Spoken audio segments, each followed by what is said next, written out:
Question, where do you see the industry in 20 years?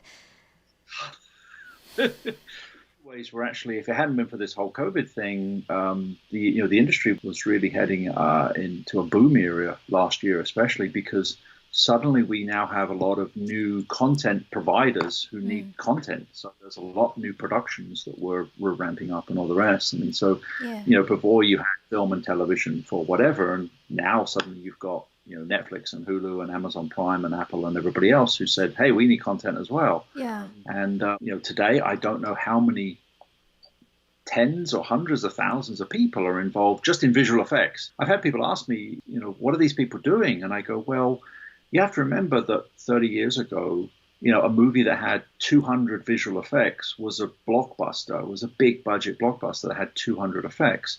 Now, a blockbuster movie has 2,000 effects in it, and they're much higher resolution and much more detailed than they were before.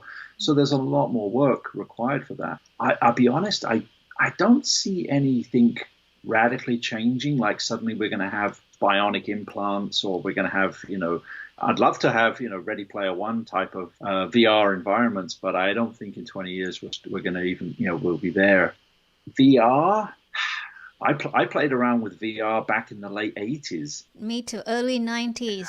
Late 80s, early 90s. I mean, there was VR was going to be the next big thing, and it's certainly now we certainly have the graphics cards and the technology and the speed and whatever to make something, the new stuff, the new Oculus and whatever, and I mean, I just saw somebody show a picture the other day that Oculus is for sale in Walmart in the US, and I mean, I'm like, so it's not a specialty weird geek thing anymore. It's sort of in the mainstream, which obviously require a lot of VFX.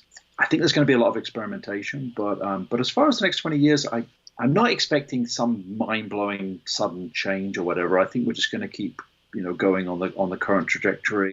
Please like and subscribe if you enjoyed my channel.